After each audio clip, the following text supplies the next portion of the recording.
Hey everyone! Frieren, the nearly immortal elf, now faces a different challenge, training Fern, a human with limited time. How will this centuries-old mage handle yet another inevitable farewell? If you enjoy emotional fantasy stories, go ahead and hit like and subscribe.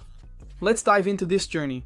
The opening scene transports us to a landscape of serene, almost tangible beauty, with the gentle sound of a waterfall in the background, its waters cascading over rocks covered in lush green moss. There we find Frieren, explaining the complex fundamentals of magic to her young and attentive apprentice, Fern. Where do I start? Swingala ponders, her voice carrying the patience of someone who has all the time in the world, before she begins to detail the 3 essential pillars for mastering long-range magic. The vast amount of mana required, the power and raw force of the shot, and, crucially, the delicate control the mage must exert over this energy. Fern absorbs every word with an almost solemn seriousness. Her large, expressive eyes are fixed on her master. Frieren observes Fern and comments that her apprentice's magic dispersed halfway through. You can see a hint of disappointment cross Fern's face as Frieren, with that analytical gaze. It's not the kind of thing you can fix overnight, Frieren remarks, as if offering wise, time-tested advice. So take it easy, she advises. Fern simply replies with a concise, okay, and the scene shifts to the inside of a rustic house where Frieren, Fern, and the elderly, frail Heiter share a simple meal that overflows with warmth. The flickering light of a single candle. The atmosphere is cozy and filled with a tender sense of familiarity. Later, in a different setting, we see Frieren in an old library, completely surrounded by towering piles of dusty books, deciphering the Grimoire and diligently writing on a parchment with an elegant quill. Heiter, leaning on his cane, enters the room with slow steps. "How is Fern's training going?" he asks, his wrinkled face lighting up with a gentle, fatherly smile. Frieren, without taking her eyes off her meticulous work, reports with her usual objectivity that Fern has achieved in just 4 years the kind of progress that would take most mages an entire decade. She has been training too much, Frieren notes, her voice carrying a factual tone, but with a hint of restrained admiration, which on the other hand is not necessarily a good thing. Heiter, with a loving and proud look, confirms Fern's almost stubborn dedication, mentioning that she spends the entire day in the forest, practicing tirelessly. Frieren, however, with her elven pragmatism, reflects that Fern still has a long and arduous road ahead before she can become a fully fledged mage. Suddenly, the tranquility of the library is shattered.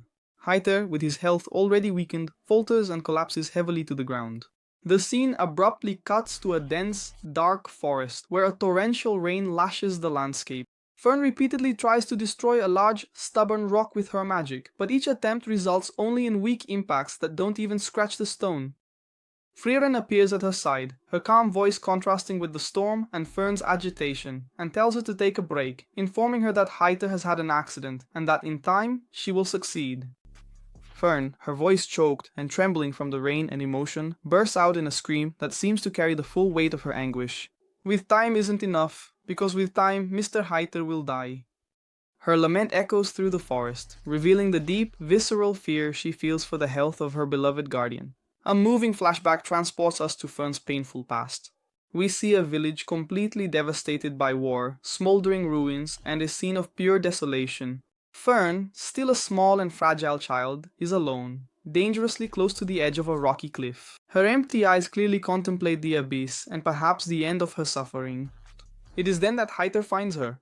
He approaches cautiously, holding a bottle of wine, one of his well-known vices, and with gentle words, full of an unexpected wisdom for a drunken cleric, convinces her not to give up on life.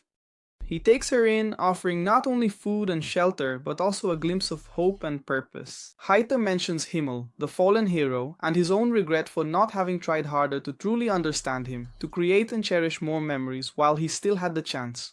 Back in the present, under the relentless rain, Fern, with tears mixing with the cold drops on her face, explains to Frieren that Heiter saved her life in every possible way, and that she desperately wants to repay this act of kindness by proving that she can become an independent mage, strong and capable of living on her own without being a burden to anyone. Frieren, visibly moved by the young girl's unwavering resolve and deep gratitude, finally agrees to officially accept her as her apprentice. Shortly after, we see Heiter already very weak and lying in his bed, but with a serene and peaceful smile on his face. Hearing the news, he expresses his happiness and relief, entrusting Fern's future to Frieren's care, knowing that she will be in good hands. With Frieren by his side, she places the grimoire she had been diligently deciphering on Heiter's chest. The two of them talk about Fern in an intense conversation, their voices tinged with a subtle sadness. He explains that he doesn't have much time left and asks Frieren to leave during the night so that Fern won't have to endure the pain of another loss.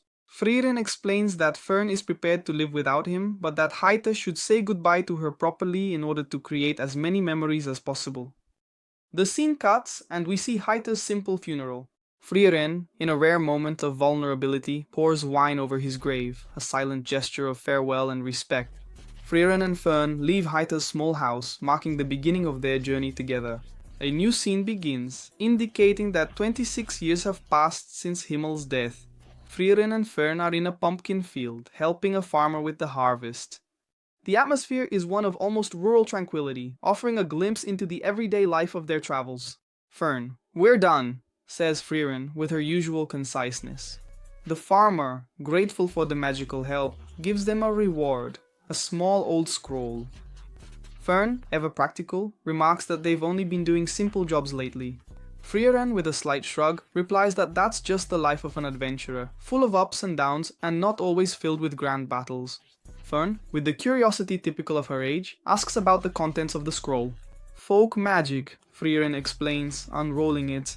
"This one is used to heat up tea. Let's try it out later." Fern seems a little disappointed by the apparently trivial usefulness of the magic. Fern sighs, a mix of resignation and slight amusement. Frieren simply replies that it's a hobby of hers, and in that respect, she and Fern are quite alike.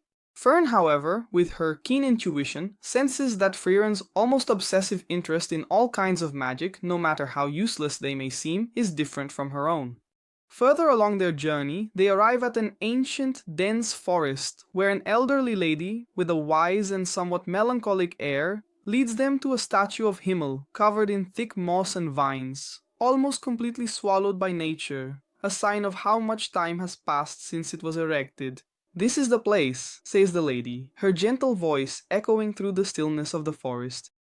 She recounts with sadness that Himmel, the great hero, risked his own life to save their village from a terrible demon years ago, and that it is truly heartbreaking for the few who still remember him to see his statue, the only memorial to his sacrifice, so neglected and forgotten by time. Frieren, listening to the story, shows a subtle and almost imperceptible smile, recalling with a hint of nostalgic amusement that Himmel, despite his heroism, always had a rather vain side, and in fact, he himself had asked to be depicted in such a showy manner in the statue. The old lady, her eyes brimming with tears, asks if there happened to be an alpha mage in Himmel's original group. Frieren, holding her golden and red staff, nods in confirmation that yes, that mage was her, and calmly prepares to clean the statue, an act of respect for her old friend. While Frieren examines the statue, Fern, always curious about her master's powers, asks if she knows any magic capable of creating a garden instantly.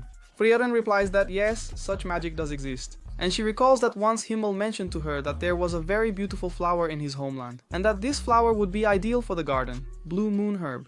Fern is surprised, since Frieren had previously mentioned that she had never seen this flower in person.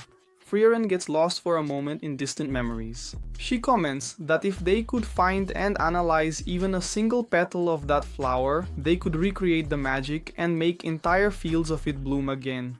Fern, noticing the subtle change in her master's expression, asks if she wants to do this for Himmel. "No, not for him," replies Frieren with surprising sincerity. "I want to do this for myself."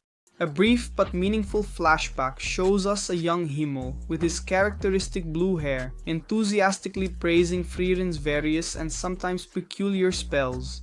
And after searching for a long time for the flower, Frieren finally finds it. "I thought they would be around here, but I have to admit I didn't expect there to be so many," Frieren whispers to herself, a genuine and rare smile lighting up her face as she uses her powerful and intricate magic to create a dazzling and vast field of blue moon herbs around Himmel's statue.